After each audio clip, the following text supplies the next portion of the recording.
निकाल लो बेटा।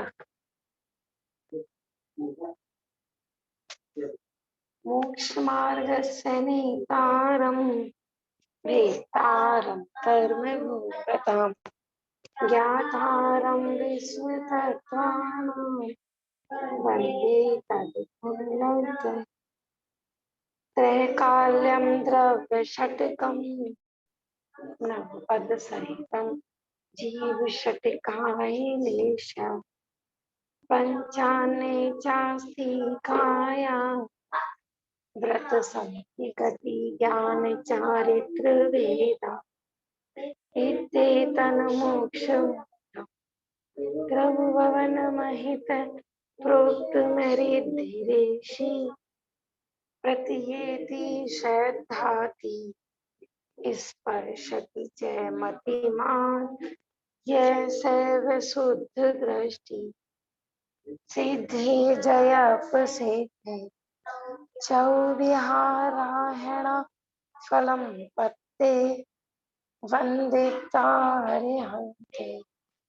मोक्षम् आरायण कंसो उज्जोवनमुज्जवनम् प्रवाहणं साहणं चरिचरणं दंसरणाचरितं तवाणुमारायणा भड़िया। सम्यक दर्शन ज्ञान चारित्राणि मोक्ष मार्ग तत्वाश्रधानम सम्यक दर्शन तन्नी सर्गा दधिगुमात्वा जीवा जीवाश्रव बंध संवर निद्रा मोक्षास्तत्वम नाम स्थापना द्रव्य भाव प्रस्तन्यास प्रमाण निर्दिग्म निर्देश स्वामित्व साधना अधिकरण स्थिति विधानतः सत्य संख्या क्षेत्र स्पर्शन कालांतर भावाल्प बहुत्वश्य मति शतावधि मन पर्यय केवलानि ज्ञानम् तत्प्रमाणे आर्दे परोक्षम प्रत्यक्ष मन्यते मति स्मृति संज्ञा चिंता अभिनिबोध इत्यनर्थान्तरम् तद इंद्रिय निमित्तम अवक्रय धारणा बहुविध क्षिप्राणि सुप्तामुक्त धूम्राणां क्षेत्राणाम् अर्थस्य व्यञ्जनस्य अवक्रय न चक्षुरिन्द्रियाभ्यां श्रुतं मतिपूर्वं द्वनेक द्वादश भेदं भव प्रत्यो अवधि देवनारकाणां क्षोभसं निमित्त षड विकल्प शेषाणां ऋजु विपुलमति मनः पर्यय विशुद्ध प्रतिपाताभ्यां तद विशेष विशुद्धि क्षेत्र स्वामी सेव्यो अवधि मनः पर्यो मति श्रुत्यो निर्बंधो द्रव्येषु सर्वपर्यायेषु रूपेषु वरे तदंत भागे मना पर्यस्य सर्वद्रव्य पर्यायेषु केवलस्य एकाकीनि भारतीयानि युगपदे कस्मिन्ना चतुरभ्य मति श्रुतावद्यो विपर्यस्य सदसतोर विशेषाद्य द्रक्षोपलब्धि ऋन्मत्वत् नैगम संग्रह व्यवहार्य सूत्र शब्द समविरूढ़ एवं नया।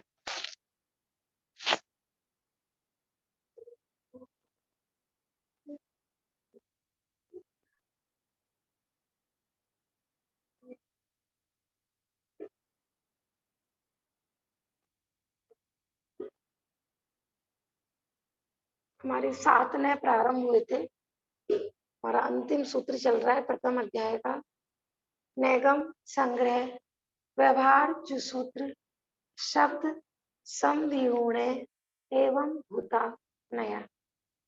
हमने नेगम ने की चर्चा हमारी हो चुकी थी। नेगम ने का क्या अर्थ बताया था कि अनिष्पन्न अर्थ में संकल्प मात्र को ग्रहण करने वाला नेगम ने है।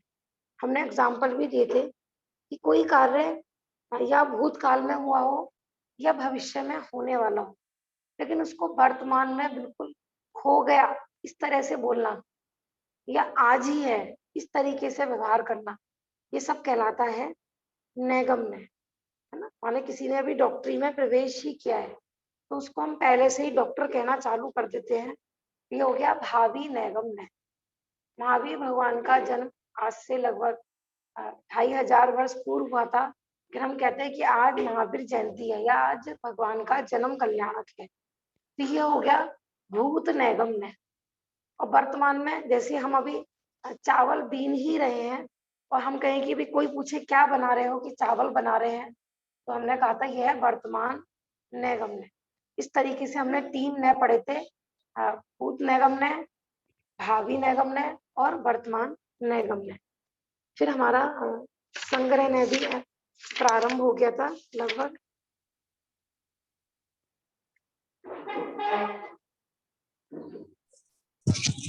देशना, हाँ भाभी जी। भावी नैगम्य का भी बता दीजिए एक बार, मेरी क्लास छूट गई थी इसकी। हाँ, भावी नैगम्य माने कि जो अभी कार्य हुआ नहीं है लेकिन हम भविष्य में करेंगे। जैसे हमने बताया था ना कि भविष्य की 24वीं अभी मोक्ष गई नहीं है, लेकिन हम अभी से ही भविष्य की 24वीं के लिए अर्घ चढ़ाते हैं, तो ये भावी नैगम्य में आ जाता है जी। ठीक है ना। माने जो का, और ये भी हो सकता है जो भावी नैगम्य वाला कार्य है वो हो ही नहीं कभी, ये भी हो अच्छा। सकता है ना। हमने संकल्प किया कि हम 1 महीने बाद हम शिखर जी जाएंगे, ठीक है ना। और किसी का फोन आया जबकि हमने अभी टिकट ही कराई है, कोई हमसे पूछता है क्या कर रहे हो, कि भी हम शिखर जी जा रहे हैं, शिखर जी की टिकट करा रहे थे, तो हम शब्द यूज करते हैं हम शिखर जी जा रहे हैं, जबकि अभी टिकट ही करा रहे हैं। या ये भी हो सकता है अभी टिकट करने की प्लानिंग कर रहे हो, कि हम 4 जने सजेस्ट कर रहे हो कि हम शिखर जी जाना चाहिए, लेकिन हम बिल्कुल ऐसा बोल दें कि हम तो शिखर जी जा रहे हैं, जबकि वो कार्य हम 1 महीने बाद करेंगे, 2 महीने बाद करेंगे। तो जरूरी नहीं है वो कार्य हो या नहीं हो, लेकिन हमने उसे वर्तमान में ही बिल्कुल इस तरीके से बोला कि अभी हो रहा है, ये सब कहलाता है भावी नैगम्य, ठीक है ना। हो सकता है कोई रोग आदि हो जाए तो अपन जा ही नहीं पाए, अब कोई कहे आप तो झूठ बोल रहे थे, आपने तो 1 महीने पहले कहा था कि आप शिखर जी जा रहे हो और आप तो गए ही नहीं, ठीक है हमने कब प्लानिंग करी नहीं जा पाए, ऐसा। ठीक। फिर दूसरे नंबर पे हमारा प्रारंभ हुआ था संग्रह ने। संग्रह ने हमने बताया था कि किसी एक माने किसी समानता के आधार पर, जैसे 6 द्रव्यों को सत, हमने कहा अस्तित्व के आधार पर, हमने कहा सत द्रव्य लक्षणम। संग्रह ने कि हमने 2 भेद बताए थे, एक महासत्ता और एक अवान्तर सत्ता। महासत्ता में हमने लिया था कि जो सादृश्य अस्तित्व को सूचित करने वाली है महासत्ता, माने बहुत सारी वस्तु हैं, जैसे हमने कहा हम सब जैन है, तो यद्यपि हम सब जैन है लेकिन जैनों में भी तो कितने सारे डिवाइडेशन है ना, कितने सारे भेद हैं, लेकिन हमने सिर्फ जैन मात्र देखा, सिर्फ महावीर भगवान को मानते इसलिए जैन है। तो अनेक वस्तुओं को किसी एक समानता के आधार पर एक ग्रुप को एक नाम दे देना, वो सब कहलाता है संग्रह ने। उसके महासत्ता और अवान्तर सत्ता 2 भेद हमने पढ़े थे। हमने कहा सत, 6 द्रव्यों की एक एक दृष्टि से देखें तो सारे ही द्रव्य सत हैं, ये हो गया महासत्ता।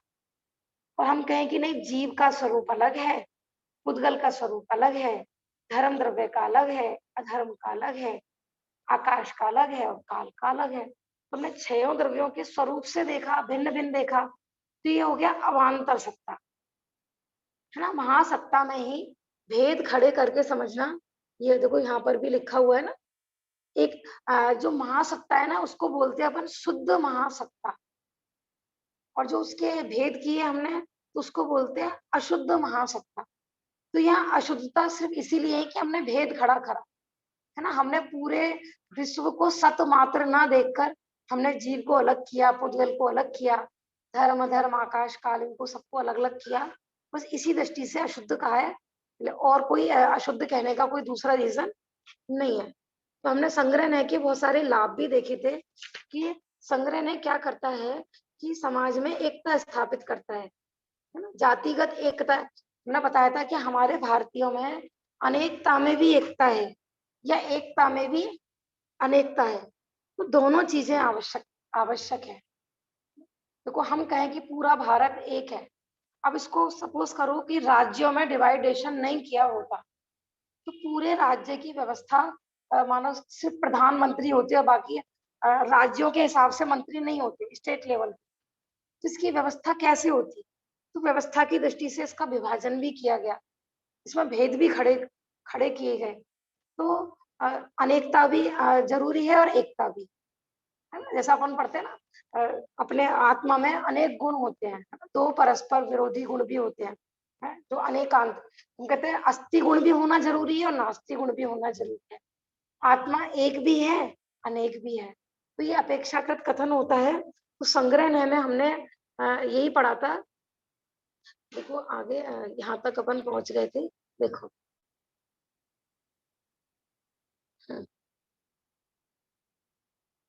देखो यहाँ पे 79 पेज पर देखिए, तत्व रूपी मक्खन की प्राप्ति के लिए संग्रह व्यवहार की यह मंथन प्रक्रिया निरंतर चलना अत्यंत आवश्यक है। हमने थोड़ा थोड़ा सा व्यवहार के बारे में भी लिया था कि संग्रह में ही जो भेद खड़ा करता है वह व्यवहार न का विषय हो जाता है ना। जैसे हमने जीव संग्रह में महासत्ता और अवान्तर सत्ता दो भेद करे। अवान्तर सत्ता में हमने क्या करा, 6 द्रव्य होते हैं, जीव, पुद्गल, धर्म, धर्म, आकाश और काल। अब जीव में भी हम कहें कि जीव दो प्रकार के होते हैं, संसारी और मुक्त। फिर संसारी भी कितने प्रकार के होते हैं, एक इंद्रिय, दो इंद्रिय, तीन इंद्रिय, ये सब कहलाता है व्यवहार।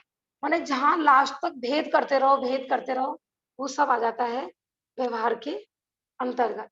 देखो यहाँ पर क्या कह रहे हैं कि तत्व रूपी मक्खन की प्राप्ति के लिए संग्रह व्यवहार की मंथन प्रक्रिया निरंतर चलना आवश्यक है। जैसे कोई दही बिलोता है ना, देखो ऊपर वाले छंद में था इसका, ऊपर वाला पैराग्राफ देखते हैं। इन दोनों नयों की दिशा एकदम एक दूसरे के विपरीत है। कोई कहे एक तो भेद कर रहा है, एक अभेद कर रहा है, ऐसे के हम कौन सा नय माने कि भैया आगम में लगती है दो वस्तुएं विरोधी सी, लेकिन ये विरोधी नहीं है। देखो ये दोनों ने मथानी की डोरी के उन दोनों छोरों के समान हैं जो एक दूसरे के विरुद्ध ताकत लगाते हैं। अब कोई सोचे कि बताओ एक डोरी हम छोड़ते हैं फिर एक खींचते हैं, एक ही डोरी से कर लेना सारा। आजकल तो क्या है, होता नहीं है। जो पहले घी निकालते थे ना तो घड़ों में, तो वो ऐसा रई रई होती थी बड़ी लंबी और उसमें रस्सी बंधी रहते थे। आप लोगों ने सीरियल में देखा होगा, बच्चों ने वो दही पिलोती है ना, वो श्री कृष्ण की मम्मी, कार्टून देखते हैं ना बच्चे, देखा होगा ना, उसमें तो सबने देखा होगा टीवी आदि सीरियल में। तो अब कोई सोचे कि दो दो छोर करने की क्या जरूरत है, एक से ही करते रहे तो वो क्या दही बिलो बिलो पाएंगे अपन? नहीं बिलो पाएंगे, है ना। एक को ढील छोड़ना है, एक को टाइट करना है, एक को ढील छोड़ना है, एक को टाइट करना है। तो ऐसे ही दोनों ने एक दूसरे के पूरक हैं, विरोधी नहीं है। हम कहें कि कभी आप कहते हो आत्मा एक है, कभी कहते हो आत्मा अनेक है, कभी कहते हो आत्मा अभेद है, कभी कहते हो आत्मा में भेद है। हाँ, हाँ ठीक है, तो ये अपेक्षाकृत कथन होते हैं। अब कोई कहे कि संग्रह ने इकट्ठा किया और व्यवहार ने उसमें भेद कर दिया, तो दोनों नयों की आवश्यकता होती है। माने यदि हम सिर्फ संग्रह ही संग्रह करें, ठीक है ना, उसको भेद से ना समझे। हमने बताया था ना कि हम पूरे देश को हम कहें कि हम सब एक है। अब इसमें भी कितनी वो खड़ी हो जाएगी परेशानी, इसमें अनेकता स्थापित नहीं करेंगे तो कैसे व्यवस्था बनेगी राज्य लेवल की। हमने बताया था ना, हम कहें कि हम सब मनुष्य हैं, है? यदि हम उसमें भेद नहीं खड़े कि ब्राह्मण, क्षत्रिय, शूद्र आदि, तो फिर तो किसी के घर का भी खा लो। ये प्रसंग आया था ना पिछली बार, अपन ने एग्जाम्पल दिया था। देखो एक छोर के आगे बढ़ने पर दूसरे का पीछे हटना अनिवार्य हो जाता है। एक दूसरे के आगे बढ़ने और पीछे हटने की निरंतर गतिशील इस प्रक्रिया के परिणाम स्वरूप ही दही में से मक्खन निकलता है। ये तो दिया उन्होंने, एग्जाम्पल दिया है। अब क्या कह रहे हैं देखो, इसी प्रकार तत्व रूपी मक्खन की प्राप्ति के लिए संग्रह व्यवहार की ये मंथन प्रक्रिया निरंतर चलना अत्यंत आवश्यक है। जब हमें अनुभव करना होता है, और अनुभव के समय भी अपन भेद ही करते रहे, आत्मा तो ऐसा है, हम इसमें ऐसे ऐसे हैं, इसमें ऐसे अपन शुद्ध है, इसमें ऐसे अशुद्ध है, तो कभी अनुभव कर पाएंगे नहीं। लेकिन जब हमें वस्तु समझनी है तो हम भेद भी खड़े करेंगे। हमने बताया था ना, जब हम जैसे अपन खीर बनाते हैं या कोई भी डिश बनाते हैं, तो पहले भी इसमें इतना चीनी पड़ेगी, इतना दूध पड़ेगा, तो पूरा विकल्प खड़े करते हैं। तो खाते समय तो जब जहाँ जैसा प्रयोजन हो तो अपन उस नय का प्रयोग करते हैं। करें कि यदि हमें तत्व ज्ञान रूपी मक्खन की प्राप्ति करनी है तो दोनों ही नयों को समझना अत्यंत आवश्यक है। कोई कहे भी हमें भेद नहीं समझना, आत्मा का अनुभव तो अभेद से होता है ना, क्या करेंगे अपन भेद समझ के? हमें सब्जी खानी है तो साबुत लौकी बना दें, पॉसिबल है क्या? हमें कपड़े सिलवाने हैं तो भी कटिंग कर करके क्या करेंगे, भी साबुत साबुत ही पहन लें, तो ये पहले कपड़े को कटिंग भी करनी पड़ेगी और फिर वो सिला जाएगा। माने भेद भी करा जाता है, और लेकिन लक्ष्य अभेद स्वरूप की ही प्राप्ति होता है।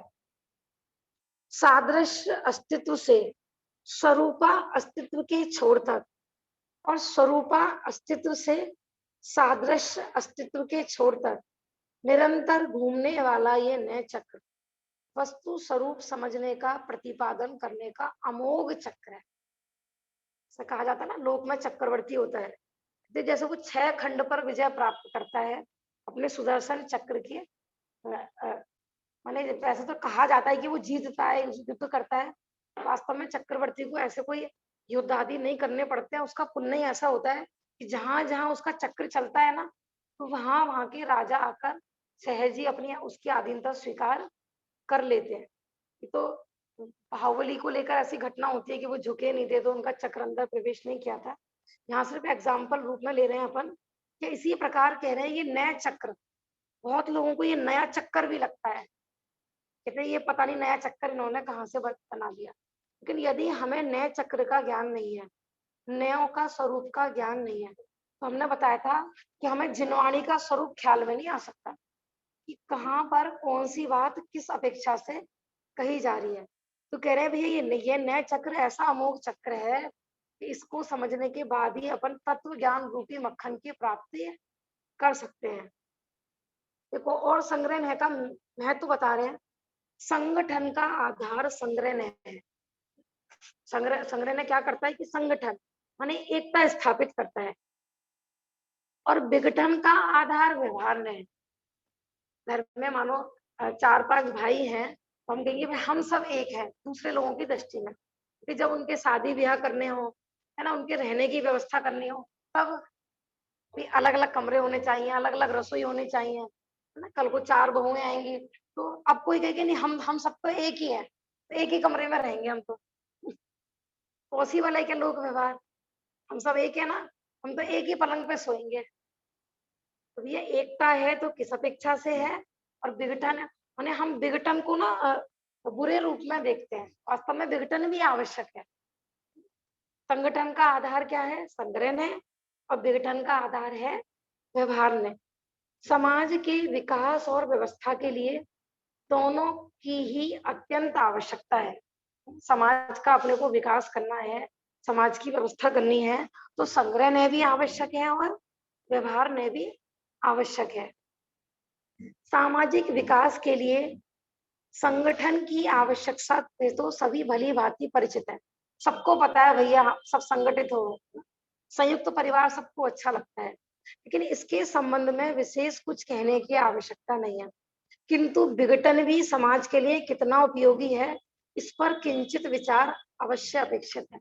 हमने कहा ना, संगठन को तो हम सब अच्छा मानते हैं, संयुक्त होकर रहो भाई, सब एक होकर रहो, लेकिन विघटन भी आवश्यक है समाज के विकास के लिए, ये हमें समझ में नहीं आता। देखो जैसे आज वर्तमान स्थिति हो रही है कोरोना, अब सब घर वाले गए हम सब एक है, हम कैसे खा, अब किसी को क्या होता है परिवार में एक ही थाली में खाने की हैबिट होती है। अब एक व्यक्ति कोरोना ग्रस्त हो गया, अब उसके परिवार वाले क्या कहेंगे, भैया ठीक है भैया, हम एक है, हमारा प्यार कम नहीं हुआ है, लेकिन आज आपको डिस्पोजल में मिलेगा।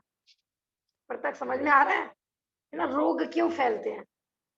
कि जहां पर विघटन आवश्यक है वहां पर विघटन की आवश्यकता ही होगी, और जहां पर संगठन आवश्यक है वहां पर संगठन की आवश्यकता होगी। अब कोई कि हम तो सब एक है जी, प्यार बढ़ेगा एक ही जगह खाने से। फिर अपना चरणान योग क्या कहता है, अभी कल परसों आया था ना कि जैन धर्म का वर्तमान परिस्थिति को दूर करने में क्या हाथ है। उस पर अपन ने वाक्य लिखे थे ना, कहीं पर गोष्ठी थी, हाथ ही हाथ है सारा। यदि जैन चरणान योग कोई अपना ले जीवन में, सारी समस्याएं खत्म हो जाए। आज जितना भी चल रहा है, किसी वस्तु को नहीं छूना, बाजार से आके कपड़े बदलना, हाथ पैर धोना, जैन धर्म में तो सब चीजें ऑलरेडी थी। आज भी वर्तमान में होता है ना, जो 16 के भोजन का पालन करते हैं, तो पूरा मार्केट से आए सबसे पहले क्या करते हैं, हाथ पैर धोकर घर में प्रवेश करते हैं, तो पूरे कपड़े बदलते हैं। ये अपनी प्राचीन जैन परंपरा थी। माने बाहर के, माने सफर के कपड़े, यात्रा के, बसों के, गाड़ी, कहीं के भी कपड़े हो। अब तो हम कहते हैं नहीं, गाड़ी ज्यादा शुद्ध है घर से भी ज्यादा। ऐसा नहीं ना, उसकी सीट वगैरह होती है, कौन कौन बैठते हैं, ट्रेन की सीट आदि होती है। सारा जैन चरणन योग वर्तमान बीमार। बहुत लोग कहते हैं ना कि भाई जैन धर्म का कोई योगदान नहीं है। जैन लोग तो विघटन की बात करते हैं, संगठन की नहीं करते। जैन जैन जैन धर्म में जहाँ संगठन की आवश्यकता हो वहां संगठन की बात करते हैं, और जहां पर विघटन की आवश्यकता हो वहां पर, यहाँ कोई प्यार व्यार नहीं होगा भैया। यहाँ तो सब अपनी अलग अलग थाली में भोजन कर। अनुपसेव्य कहलाता है, अनुपसेव्य अभक्ष, किसी की थाली में झूठन भोजन कर। अब कैसा हो गया भैया, अब बीमारी के डर से अपन कर रहे हैं वो सारे कार्य, और जब जिनवाणी माँ कहती है तब नहीं सुनते अपन, यही सारी बात है। जैनी को पहले से ही प्राकृतिक क्षेत्र में रहना पसंद होता है, उसको आर्टिफिशियल ये साधन पसंद नहीं होते, एसी कूलर ये सब चीजें। इससे क्या होता है कि पॉल्यूशन भी नहीं होता, वो तो छतों आदि पर सोना पसंद करता है, इसलिए ऑक्सीजन आदि की भी प्रॉब्लम नहीं होती। और अपने जैन धर्म में पहले से ही कहा है भैया, पेड़ पौधों को तोड़ने में कितना महापाप लगता है। आज ऑक्सीजन की प्रॉब्लम हो रही है, क्यों होती है कि हर जगह जगह जगह थोड़ी पड़ती है, जंगलों को कटवा के वहां पर फैक्ट्री आदि बन जाती है, तो पॉल्यूशन तो इतना होता है, उसमें वेस्ट मटेरियल निकलता है फैक्ट्रियों में, लेकिन ऑक्सीजन देने वाले पेड़ कटवा दिए जाते हैं। और जैन लोग इसके पक्ष में पहले से ही नहीं है। समझ में आ रहा है प्रत्यक्ष, हर हर दृष्टि से देखो कि वर्तमान बीमारी को दूर करने में जैनों का, आज भी देखो आप कि जितने लोग स्वयं घर का ट्रीटमेंट करके ठीक हुए ना, देखो कितना सुनने में आता है कितने लोगों का। ठीक है ना, तो यहाँ पर संग्रह ने और व्यवहार ने में यही बताया है कि दोनों का ही तालमेल होना आवश्यक है, विघटन भी आवश्यक है और संगठन भी आवश्यक है। हमारे इस भारत देश की समृद्धि के लिए जितनी आवश्यक इसकी अखंडता है, प्रांतों, जिलों आदि में विभाजन करना भी उससे कम आवश्यक नहीं है। विकास और व्यवस्था के लिए विभाजन आवश्यक ही नहीं, अनिवार्य है। विभाजन नहीं करेंगे तो कितनी बड़ी, हमने कहा ना, देश की व्यवस्था कैसे संभल पाती। जब एक एक स्टेट को, अब देखो दिल्ली में कितना बुरा हाल हो रहा है, जब एक एक मंत्री इतने छोटे स्टेट को नहीं संभाल पा रहे, पूरे देश को अकेला एक व्यक्ति कैसे संभाल पाता, यदि इसको प्रांतीयता में विभाजन इसका नहीं होता। जैसे घर की व्यवस्था के लिए भी तो घरों के काम डिवाइडेशन कर दिए जाते, भी आपको कपड़े धोने हैं, आपको बर्तन मांजने हैं, आपको रोटी बनानी है। पहले जब संयुक्त परिवार होते थे तो ऐसे ही डिवाइडेशन होता था, और एक ही काम 10 व्यक्तियों को सौंप दिया जाए तो है, इतने जितने घने इतने बुरे। पहले ऐसा कहावत होती ना, एक ही काम हमने 10 व्यक्तियों को सौंप दिया, एक ने सोचा वो कर देगा, एक ने सोचा वो कर देगा। लेकिन जब हम जिम्मेवारी से काम सौंप देते हैं, एक एक व्यक्ति को बंटवारा कर देते हैं, तो वो काम अच्छे से संपन्न होता है। तो ये विघटन की व्यवस्था क्यों विकास के लिए होती है, ये भी यहाँ पर बताया जा रहा है। बेटा जिनवाणी ले लो, पेज नंबर 79 पेज है, आप भी ले लो बेटा, जिनवाणी से विशेष उपयोग लगेगा थोड़ा। अच्छा, ध्यान रखने की बात यह है कि विभाजन अखंडता को खंडित करने वाली नहीं होनी चाहिए, बस इतना ध्यान रखना है। विभाजन जो किया जाएगा वो अनेक माने अखंडता को कायम रखने के लिए किया जाता है, पता नहीं चली विभाजन करते करते उसकी अखंडता ही खंडित कर दी, ऐसा नहीं। क्योंकि आज क्या होता है, इस चीज को भी लेकर लड़ाई खड़ी हो गई। हम भारतीय हैं ये तो भूल गए, हम बंगाली हैं, हम महाराष्ट्री हैं, ये चालू हो गया। पहले हम भारतीय हैं, बाद में अपन बंगाली हैं, बाद में अपन महाराष्ट्री हैं, बाद में अपन गुजराती। माने भारतीयता उनको खत्म नहीं करनी थी। तो यहाँ यही कह रहे हैं कि विभाजन अखंडता को खंडित करने वाला नहीं होना चाहिए। जिस प्रकार अखंडता को कायम रखकर व्यवस्था के लिए किया गया विभाजन देश को सुखी और समृद्ध करता है, उसी प्रकार सन मात्र को कायम रखकर किया गया विभाजन वस्तु स्वरूप को समझने के लिए अत्यंत उपयोगी होता है। हमें आत्मा समझनी थी, क्योंकि हमें सुखी होना है। किसी ने कहा भाई आत्म ध्यान करो, भाई आत्मा क्या होता है कि ज्ञान वाला आत्मा होता है, दर्शन वाला आत्मा होता है, सुख वाला आत्मा होता है। ये शरीर पुद्गल है, इसमें स्पर्श रस गंध वर्ण है। तो हमने इसमें भेद क्यों खड़े करे थे? समझने के लिए। अब अपन भेद में ही अटक के रह गए, आत्मा समझा ही नहीं। मैं बताया था ना, आयोजन में प्रयोजन भूल गए, किस काम से आए थे। तो कह रहे कि यदि हमने खंडित खंड खंड समझने के लिए करना था और उसकी अखंडता ही खत्म कर दी, तो क्या होगा कि वस्तु स्वरूप की प्राप्ति हो ही नहीं पाएगी। देखो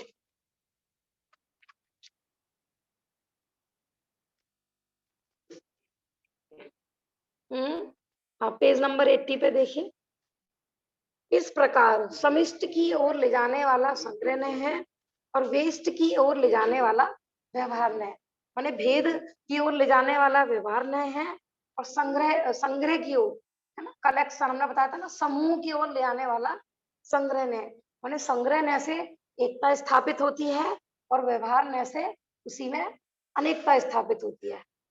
व्यक्तियों को समाज के रूप में संग्रह करने वाला ने संग्रह ने और समाज को अपने वर्गों में विभाजित करते हुए व्यक्ति तक पहुंचाने वाला व्यवहार ने। अब देखो समाज देश ये सब कैसे बनाए, अपन कहते हैं गुजराती समाज, जैन समाज, तो किस बेस पे अपन संगठित हुए कि हमने अपने एक समान धर्म के आधार पर, क्या आप भी महावीर भगवान को मानते हो, हम भी महावीर भगवान को मानते हैं, तो इस बेस पे हमने एक ग्रुप बनाया, संगठन करा।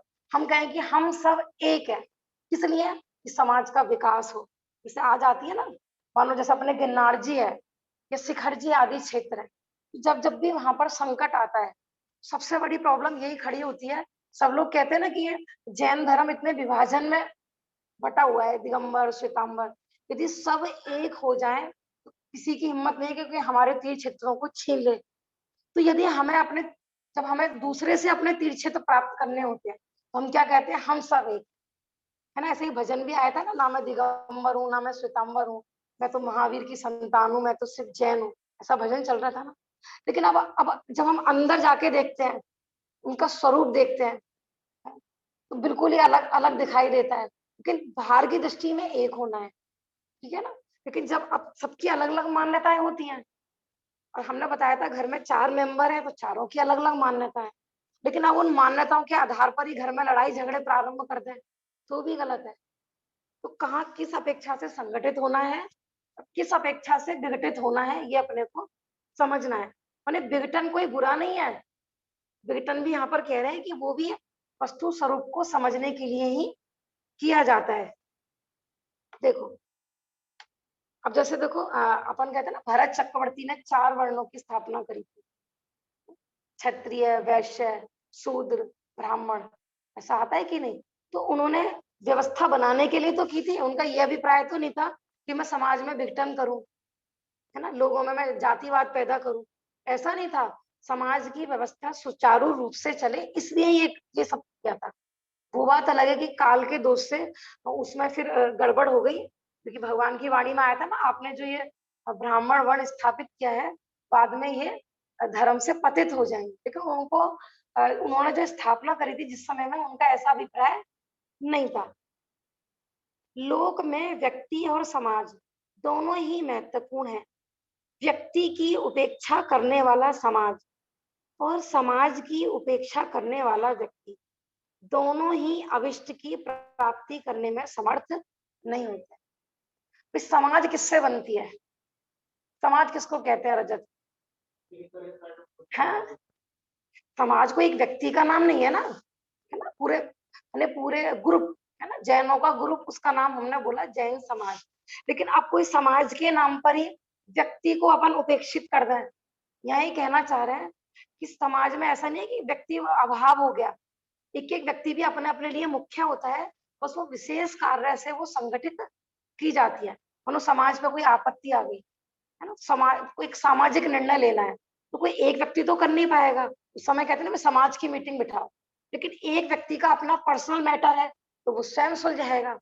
अब ऐसे नहीं है कि वो अपने घर के कार्यों के लिए भी बात बात में समाज की मीटिंग बिठाएगा, समाज के कार्यों के लिए समाज की मीटिंग होती है और अपने घर के कार्य के लिए घर की मीटिंग होती है।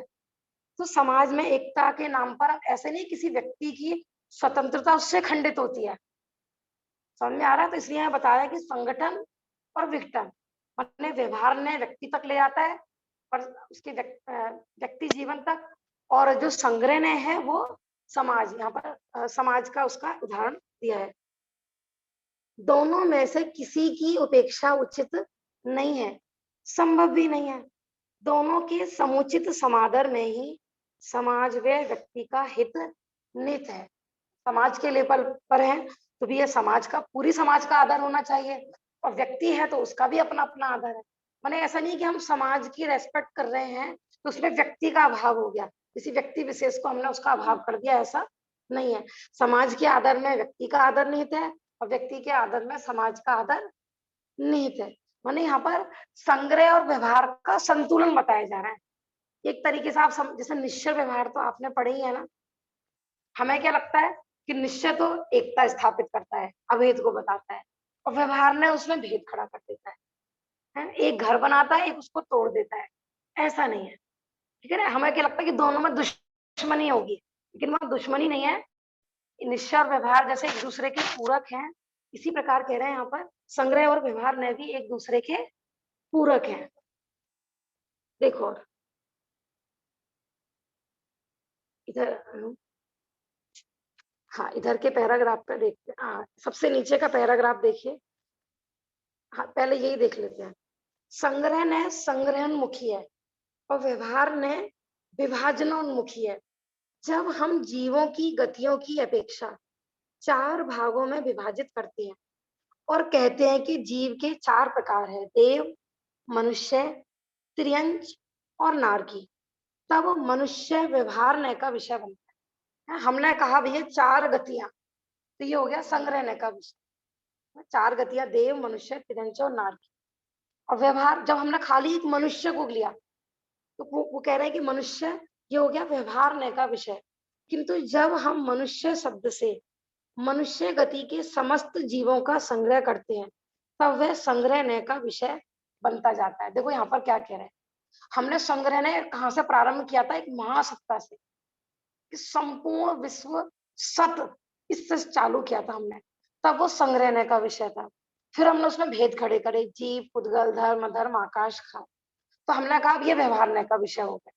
लेकिन जब हमने खाली जीव को लिया, तब में आ रहा है ना, हमने कहा जीव, तो जीव हमने लिया तो वो हो गया संग्रहण का विषय। और हमने क्या, जीव दो प्रकार के, संसारी और मुक्त, वो हो गया व्यवहार का विषय। माने जब तक हम बिल्कुल जिसका दूसरा भेद हो ही नहीं, हम वहां तक व्यवहार को ले जा सकते। समझ आ गया ना? माने हमने महासत्ता से चालू किया और अवान्तर उसके भेद प्रभेद, भेद प्रभेद प्रभेद, जहां तक करते जाओगे, जहां तक माने बिल्कुल एक जीव पर नहीं पहुंच जाए, वहां तक वो व्यवहार है। लेकिन ऐसा नहीं सोचना कि व्यवहार ने तो संसार में भ्रमाएगा और संग्रह ने आपको मोक्ष पहुंचाएगा, ऐसा नहीं।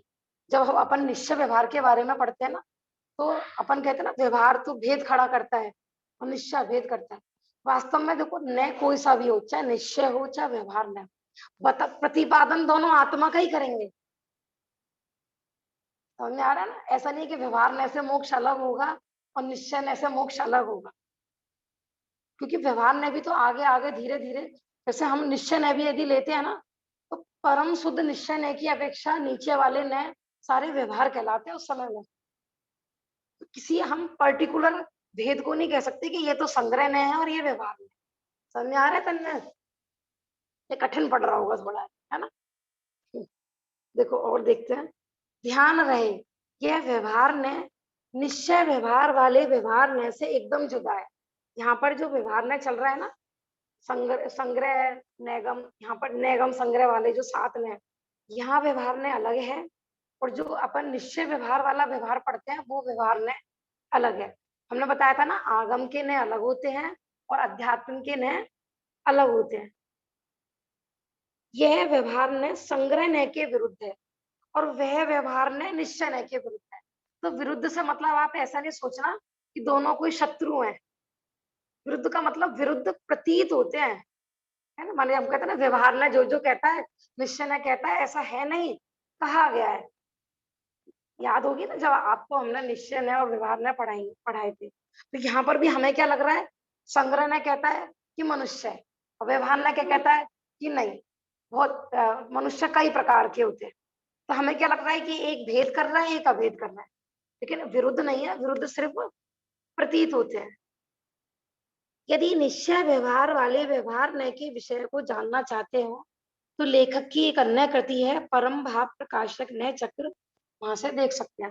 देखो ये नय चक्र बहुत अच्छा ग्रंथ है। आपको कभी भी नयों का विस्तृत जानकारी करनी हो तो आप परम भाव प्रकाशक नय चक्र से कर सकते हैं। वहां आपको सारे प्रकार के नय, 7 नय, 2 नय, 47 नय, सारे प्रकार के नयों के माध्यम से आप समझ सकते हैं वहां पर। तो विस्तार से अब यहाँ पर इनकी चर्चा नहीं की गई है। इस प्रकार व्यवहार ने संग्रह नय द्वारा, देखो किसी को यदि ये कठिन पड़ रहा हो तो मेरे को बोल सकते हैं, ऐसा लग रहा हो कि कोई विषय समझना हो तो आप हमें बता सकते हैं। इसी प्रकार व्यवहार ने संग्रह नय द्वारा संग्रहित विषय को विभाजित करता है और संग्रह नय व्यवहार नय द्वारा विभाजित विषय को संग्रहित करता है। व्यवहार नय ने क्या किया था कि संग्रह नय में भेद किया था, और संग्रह नय ने क्या किया था, व्यवहार नय को अभेद किया था। कुछ समझ में, कुछ पल्ले पड़ रहा है रजत? आप कंटिन्यू नहीं आते ना बेटा, तो इसलिए थोड़ा सा लग रहा होगा। क्रम से यदि आप पूरा अध्ययन करेंगे ना तो समझ में आएगा। लेकिन यही है कि सतत अभ्यास चाहिए किसी भी चीज को समझने के लिए। बीच बीच में यदि पाठशाला में गैप होता है तो विषय नहीं समझ में आता है, फिर छूट जाता है। ये हमारे 7 नयों का प्रकरण चल रहा था। ने हमने बताए थे ना, किसी भी वस्तु को देखने का एंगल या वस्तु को भेदों से समझना। वापस बताऊं क्या नए? आप आए थे ना एक क्लास में, मैंने बताया भी था कि प्रत्येक वस्तु में अनेक धर्म होते हैं, अनेक गुण होते हैं। तो वाणी में इतनी ताकत नहीं है कि एक साथ सारे धर्म बता दे। हम कहते हैं आत्मा में अनंत धर्म है, अब बताओ एक साथ अनंत धर्म, क्रम पड़ता है कि नहीं? तो तभी हम किसी, जैसे किसी व्यक्ति का हमें गुणगान करना है, ठीक है ना, तो हम उसकी अलग अलग क्वालिटी के माध्यम से उसका व्यक्तित्व बताते हैं। इसको ये भी आता है, इसको ये भी आता है, इसको, तो उसको भेद से ही तो हमें उसकी महिमा आती है। हमें सुखी होना है, हमको आत्मा समझना है। हम आपसे कहें भी आत्मा का ध्यान करो, आपका कल्याण हो, अब आप ऐसे देखे जा रहे हो ये आत्मा क्या भला है, तो हमने उसको भेद से समझा। जैसे हम कहते थे कोई समय आत्मा की पहचान संसार अवस्था में अपन शरीर से ही करते हैं। ये चींटी चल रही है ना, देखो ये जीव है, ये आत्मा है। अपन ये चल फिर रहे हैं, अपन आत्मा है।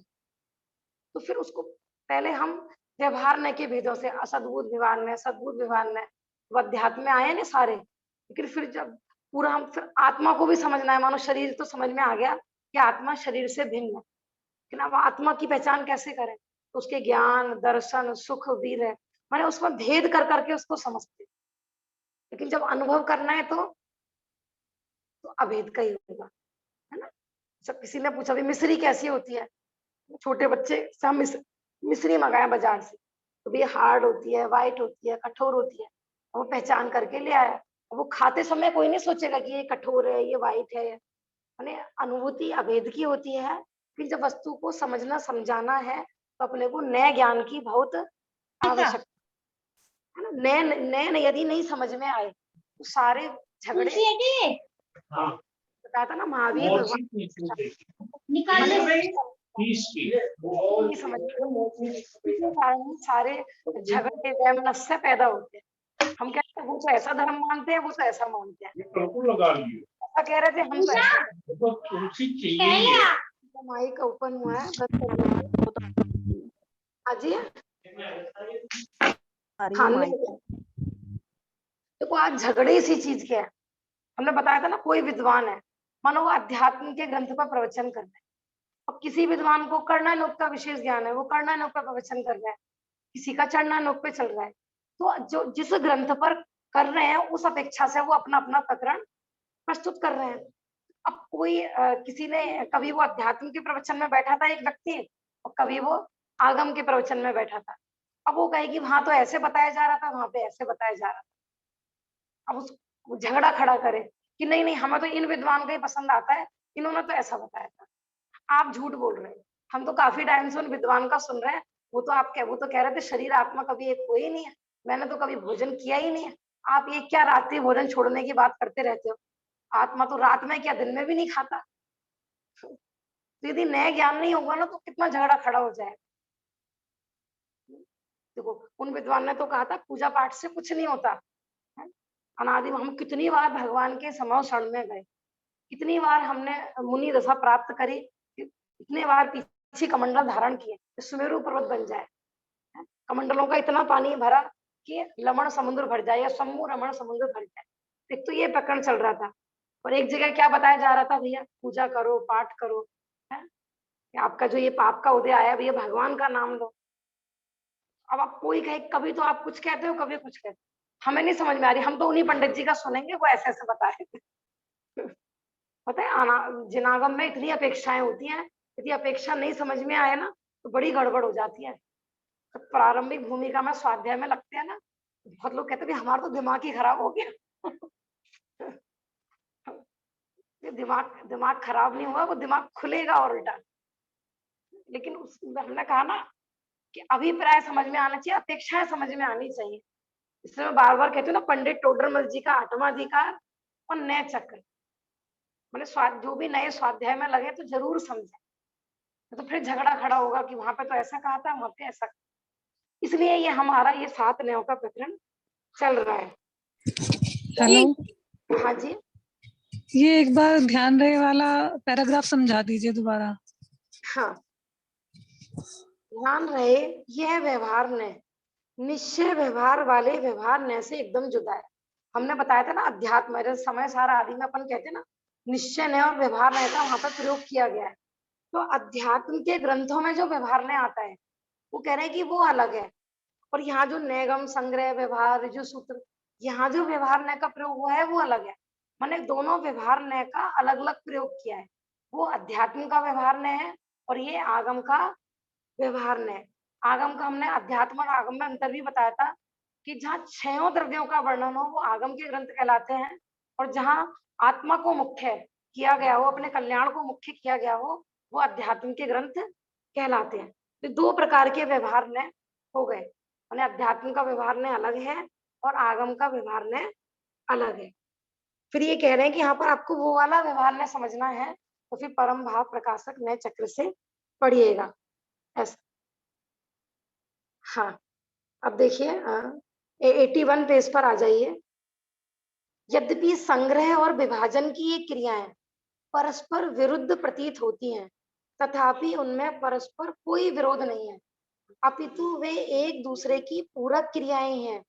क्योंकि यदि संग्रहण द्वारा अनेक पदार्थ संग्रहित नहीं किए जाएंगे तो व्यवहार विभाजन किसका करेगा।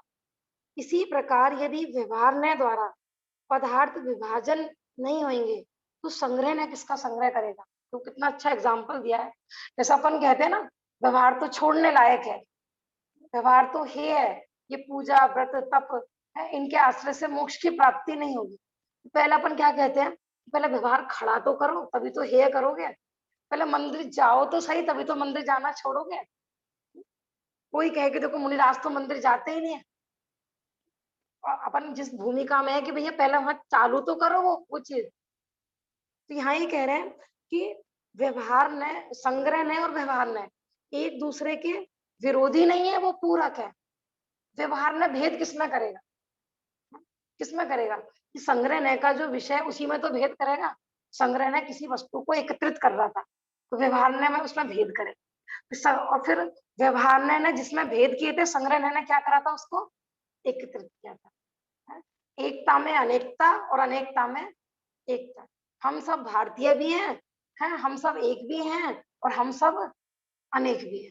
ये यहाँ पर कहना चाहे, माने हमें नए ज्ञान नहीं होगा ना, तो फिर वहीं गड़बड़ चालू हो जाएगी शायद। मैं बार बार यही कहती हूँ, जो विरुद्ध होता नहीं, आप तो ऐसे कह रहे थे, आप तो ऐसे कह रहे थे, वो सब सार देखो, जिसको अनेकांत शादवाद यदि समझ में आ जाए ना, सच बता रही हूँ मैं, किसी के भी प्रवचन सुने, लेकिन उसको वहां पर अपेक्षा यदि समझ में आ रही है ना, कोई गड़बड़ नहीं है। हमने एक बार बताया भी था, तत्वानुशासन में ही एग्जाम, तत्वानुशासन का ही लेती है ना, नहीं युक्तानुशासन में आया था कि जैन धर्म इतना अच्छा और सच्चा है, इसका प्रचार क्यों नहीं हो रहा? आज धर्म के नाम पर ही लोग क्यों लड़ाई झगड़ा कर रहे हैं? तो वहां पे क्या उत्तर दिया था? नए ज्ञान का अभाव। श्रोताओं को भी नए ज्ञान का अभाव और वक्ता को भी नए ज्ञान का अभाव। तो अपने को जैसा लगता हो ना, अपने को लगता हो कि व्यवहार का अतिरेक हो रहा है, तो निश्चय के परक ग्रंथ पढ़िए। अपने को लगे निश्चय का अतिरेक हो रहा है, तो व्यवहार परक ग्रंथ पढ़िए। लेकिन दोनों का संतुलन होना बहुत आवश्यक है। एकांत में चले गए, एकांत माने मरना, है ना? अनेकांत की महिमा यहाँ पर बताई जा रही है। संग्रह और विभाजन की यह क्रिया ज्ञान में जितनी हाँ अधिक जी, हाँ जी, इस तरह से तो इस अपेक्षा से तो हम इस तरह भी मतलब जो अज्ञानी जीव है वो इस तरह भी ले सकते हैं कि भाई जैसे जो लाइन आई है कि संग्रहण द्वारा अनेक पदार्थों को संग्रहित नहीं किए जाएंगे तो व्यवहार ने किसका विभाजन करेगा। मतलब घर में भी ले सकते हैं कि पहले बहुत सारे परिग्रह इकट्ठा करो फिर परिग्रह का त्याग करो। आपका एग्जाम्पल थोड़ा देखो, इसको इस तरीके से ले सकते हैं संग्रहण का, कि जैसे हमने हमने कहा कि भैया हम, आपने एक दिन मेरे से प्रश्न पूछा था ना, शायद आपका ही था, कि मानो अपने बच्चे किसी अन्य मती के घर में जा रहे हैं, आपका ही था ना भाभी जी? नहीं वो मैंने नहीं भेजा था भाभी जी। अच्छा, देखो एक प्रश्न आया था ना कि जैसे अपन फ्लैट नुमा घर में रहते हैं, तो नीचे की बिल्डिंग में कोई दूसरे मती रह रहे हैं, है ना, किसी एक फ्लोर पे कोई अन्य मती रह रहे हैं, अलग अलग जाति के लोग लोग रह रहे हैं। तो बच्चे, हमारे बच्चे कहते हैं भी आप तो भेद करते हो, सब समान है ना, आप तो कहते हो सब समान है ना, हम सब जैन है। या देखो वहां जैन भी नहीं, हम तो सब मनुष्य है ना, तो आप ऐसे क्यों कहते हो उसके घर नहीं जाना, उसके घर का पानी नहीं पीना, उसके घर का भोजन नहीं करना, आप तो भेद करते हो। बच्चों का ही प्रश्न होता है, हम कहते हैं कि नहीं बेटा, अपन जैन है ना, तो किसी के घर, क्योंकि वो अभक्ष खाते हैं, तो अब हम उस बच्चे को किस आधार पर समझाएं कि हम सब एक भी हैं और अनेक भी हैं? एक है। अब देखो, जैन धर्म एक तरफ हम कह रहे हैं कि महावीर भगवान का तीर्थ कैसा था, सर्वोदय तीर्थ था, सबके उदय की बात कही है वहां पर, चाहे एक इंद्रिय हो, चाहे दो इंद्रिय हो, तीन इंद्रिय हो, हाँ? चाहे मनुष्य हो, और मनुष्य में भी किसी भी जाति का हो। वहां ये नहीं कहा कि जैन कुल में पैदा हुआ है वही मोक्ष जाएगा या वही जैन है। तो एक तरफ तो हम कह रहे हैं कि सब समान है, महावीर भगवान ने कहा है, और एक तरफ आप कह रहे हो कि उसके घर का भोजन नहीं करना, उसके घर का भोजन नहीं करना। कि जैन चरणानुग यही कहेगा कि ऐसा निमित्त नैमित्तिक संबंध होता है कि जैसा खाए अन्न वैसा होवे मन, जैसा पिए पानी वैसी होवे वाणी। मैंने संग्रह हमने किस आधार पर किया था? मानवता, मनुष्य पने के आधार पर कि हम सब एक है, कि जीव के आधार पर हम सब जीव है, सबको भगवान आत्मा देते, सब भावी सिद्ध है। आतंकवादी को भी क्या देखना है, चाहे कोई मुस्लिम हो, चाहे सिख हो, चाहे ईसाई हो, सब भगवान आत्मा है, सब भावी सिद्ध है, क्योंकि कोई भी बन सकता है भगवान भविष्य में। कि जब अपन के आचरण विचार की बात आती है, तो किसके घर का भोजन लेना? हमने जो राजा सैनिक की कहानी सुनाई थी ना उस दिन, इसी परिप्रेक्ष्य पे हमने सुनाई थी कि वो जंगल में घोड़े ने उनको गिरा दिया था गड्ढे में, तो वो भीलों का सरदार था, देखो वो तो जबकि क्षत्रिय ही था, लेकिन फिर भी उसका भोजन नहीं किया, तो क्योंकि वो अभक्ष खाता था। तो अपने को समझना है कि जब व्यवहार नय का वर्णन चल रहा है, चरणानुग की दृष्टि चल रही है, तो अपने को भक्षी भोजन ग्रहण करना है। और जब द्रव्यानुग का प्रकरण चल रहा हो, तो भी सब समान है। द्रव्य दृष्टि से देखो तो सब भगवान आत्मा है। इसको कहते हैं निश्चय व्यवहार का संतुलन, संग्रह और व्यवहार का संतुलन। ये समझ में आ जाए ना, क्योंकि बहुत लोग, मैंने बताया था ना, एक ऐसा भी जैन धर्म में एक ऐसा भी मत है, इस समय एक हुआ है कि वो कहते हैं कि सब धर्म समान है। सब। और उनके मंदिर में ना सारे भगवान रखे रहते। तो कहते हैं कि नहीं, आपके समय सार में भी तो लिखा है वहां, मतलब बहुत सारे जैन लोगों का झुकाव उस तरफ हो रहा है, हम उनको समझाते हैं। तो वो कहते हैं कि बिल्कुल जैन धर्म ही पढ़ाया जाता है वहां पर, जैसे समय सार में लिखा है ना, सब भगवान आत्मा है। तो वो रागी को भी भगवान आत्मा देखते हैं और वीतरागी भगवान को भी भगवान आत्मा देखते हैं। सब भगवान समान है आत्मा की दृष्टि से। देखो, जब आप कह रहे हो मैं भी भगवान, मैं स्वयं भगवान हूँ, तो फिर हम चाहे रागी को पूजे या वीतरागी को, अब बताओ ये ठीक है कि गलत है? समझ में आ रहा है ना? तो ये संतुलन अपने को समझ में आना चाहिए, है ना। घर के लेवल पे हमने बताया था हम सब एक हैं। किसी पड़ोसी से लड़ाई हो गई, बाहर वाले से लड़ाई हो गई, अब ये नहीं है कि हम मानो दौरानी की लड़ाई हुई है तो जिठानी जाके शत्रु पक्ष में मिल जाए। चाहे कितनी ही दौरानी जिठानी अपने घर में लड़ती हो, लेकिन बाहर वाले की दृष्टि में हम एक है। कोई कोई हमारे घर की तरफ नजर तो उठाए, किसने कहा हम लड़ते हैं? लड़ते अपने घर में लड़ते हैं। जैसे अपने ब्रह्मचारी सुमत भाई जी ना, वो एग्जाम्पल देते हैं, पति पत्नी में झगड़ा हो गया, ठीक है ना, तो पत्नी झगड़ रही थी, तो मेरे लिए साड़ी नहीं लाते, तो मेरे लिए ये नहीं लाते, ये नहीं लाते। तो कोई थर्ड पर्सन ये सब सुन रहा था, है। उसने पत्नी को बुलाया, कुछ कहा, अच्छा तेरा पति गंदा है, साड़ी नहीं लाता, ये नहीं लाता, तो मैं लाऊंगा तेरे लिए साड़ी। क्या करेगी? चप्पल उठा के पहले पीटेगी, तो तेरी हिम्मत कैसे हुई बोलने की? हमारे पति पत्नी का मामला है, तुम बीच में क्यों बोले? ठीक है हम झगड़ रहे हैं, लेकिन बाहर वाला कोई हमारे में, माने हम एक है बाहर वाले की दृष्टि से। समझ में आ रहा है ना? अब हिंदुस्तानी आपस में कितने भी लड़ते रहे, और अभी किसी पाकिस्तान से झगड़ा हो जाए तो सारे एक हो जाते हैं। जब क्रिकेट का मैच होता है तो फिर ये नहीं देखते हैं कि हम मुंबई वाले कि हम दिल्ली वाले, सब बस पाकिस्तान हारे, सब पाकिस्तान हारे, एक तरफा यही आवाज आती है। और जब स्टेट लेवल के होते हैं, दिल्ली वाले सोचते हैं दिल्ली जीते, मुंबई वाले सोचते हैं मुंबई जीते। अब क्या हो गया, जब तो आप सब कह रहे थे कि हम एक हैं, पाकिस्तान से जब मैच हो रहा था, अब क्या हो गया, अब दिल्ली वाले कह रहे हैं हम दिल्ली वाले एक हैं, और मुंबई वाले कह रहे हैं मुंबई वाले एक। तो जहां जब जैसा प्रयोजन हो ऐसा, ठीक है ना। तो ये दोनों न्यों की आवश्यक, माने संगठन और विघटन दोनों ही आवश्यक है, और दोनों ही समाज, देश और धर्म के विकास में पूरक है, सहायक है।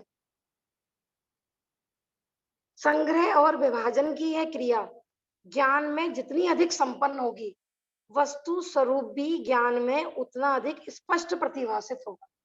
अब कोई सोचे भैया ये हम तो जब से स्वाध्याय में लगे हमारे तो सर में दर्द हो, कभी संग्रह करते हैं, कभी भेद करते हैं, कभी संग्रह करते हैं। हम तो भैया इस नए चक्र के जाल में फंस चुके हैं। तो भैया फंसोगे भी और निकलोगे। देखो क्या कह रहे हैं यहाँ पर, ये संग्रह और विभाजन की क्रिया जितनी ज्ञान में संपन्न होगी, माने जितना आप स्वाध्याय करोगे चारों नियोगों के सामंजस्य पूर्वक, उतना ही आपका ज्ञान निर्मल होगा। कोई सोचे ना हमें नहीं पढ़ना ये वाला ग्रंथ, हमें, कुछ लोगों को क्या होता है, जैसे द्रव्यानुयोग पढ़ा तो बहुत अच्छा लगा, और चरणानुयोग पढ़ा डर गए। हमने तो उसमें पढ़ा था ये भी नहीं खाना, ये भी नहीं खाना, ये भी नहीं खाना। तो हम उनसे कहते हैं घबराओ नहीं, उसमें लिखा है नहीं खाना, लेकिन तुम्हें अपने हिसाब से तो त्याग करना है।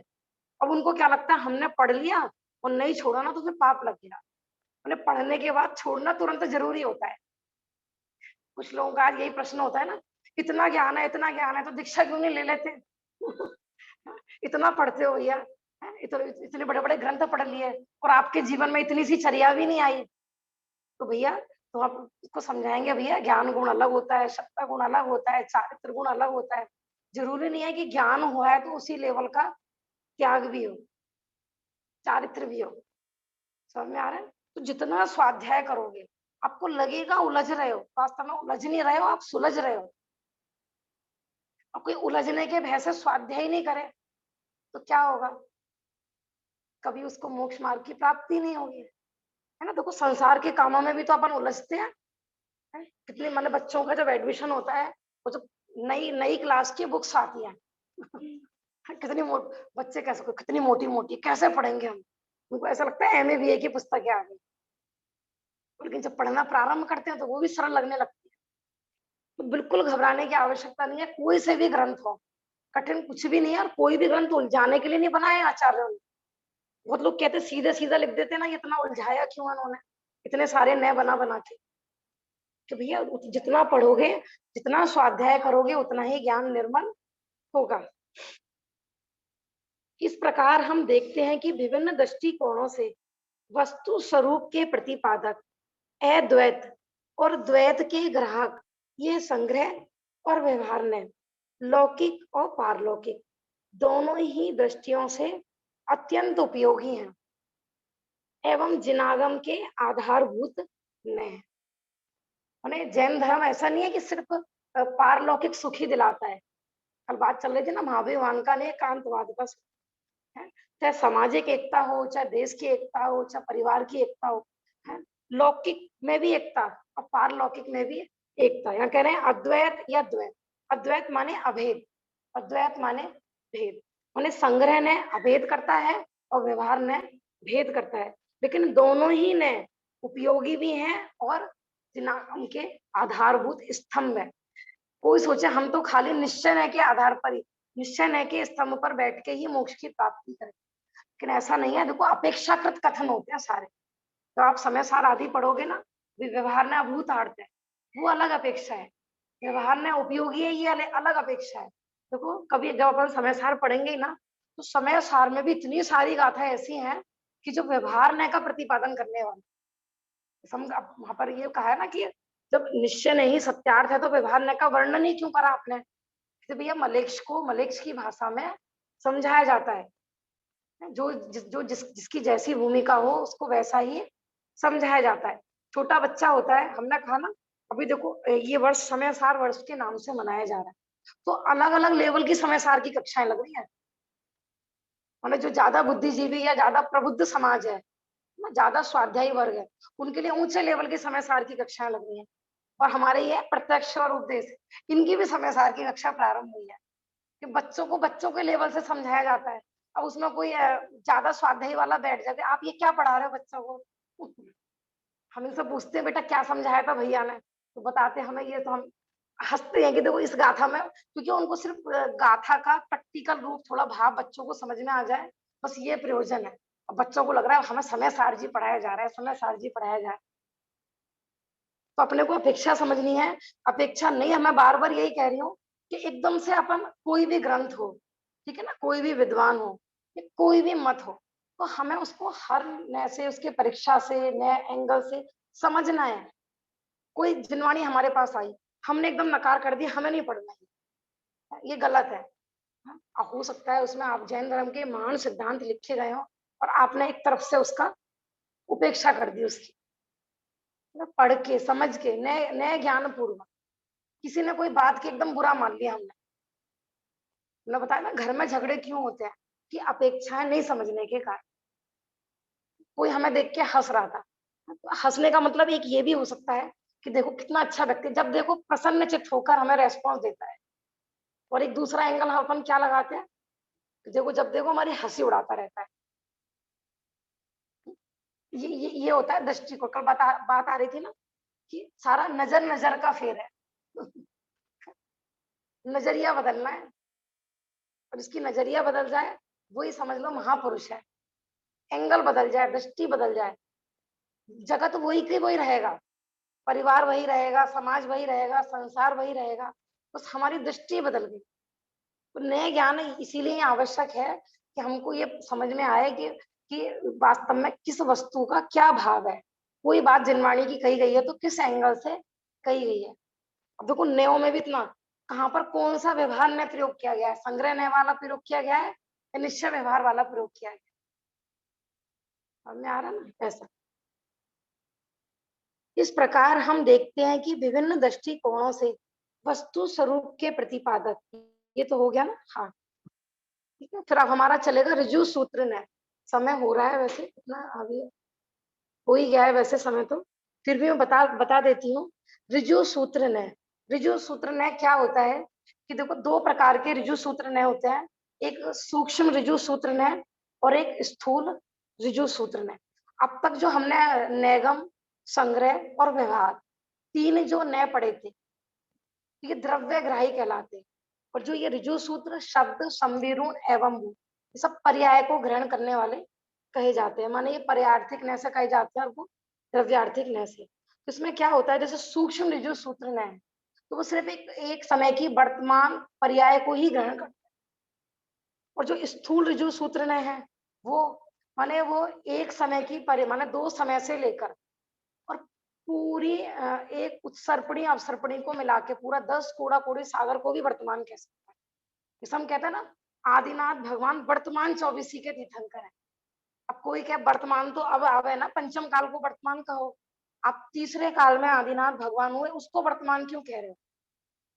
तो ऋजु सूत्र ने से यदि हम ऐसा कहते हैं ना कि आदिनाथ भगवान वर्तमान 24 के तीर्थंकर है तो ये सत्य है। और सूक्ष्म ऋजु सूत्र ने से हम कहें कि नहीं सम्यक रसन का कर्ता कौन, कि सम्यक रसन की पर्याय ही सम्यक रसन की करता है, ये अपन कहलाते हैं सूक्ष्म, माने जो एक समय की वर्तमान पर्याय को ही ग्रहण कर। कल अपन डिटेल से चर्चा लेंगे ऋजु सूत्र नय की, जो माने जो वर्तमान विशेष ग्राही पर्यार्थिक नय के रूप में ऋजु सूत्र नय की चर्चा प्रसंग प्राप्त है, कल इसकी चर्चा आएगी।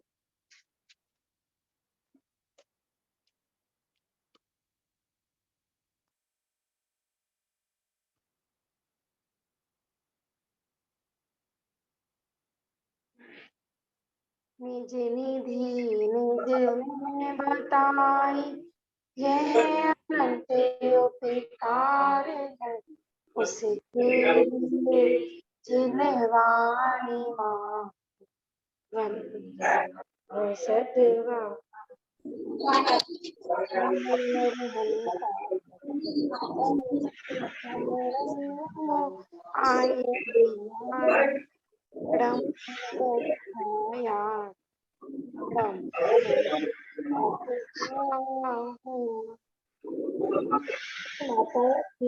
जैस्मिन जी सबको जय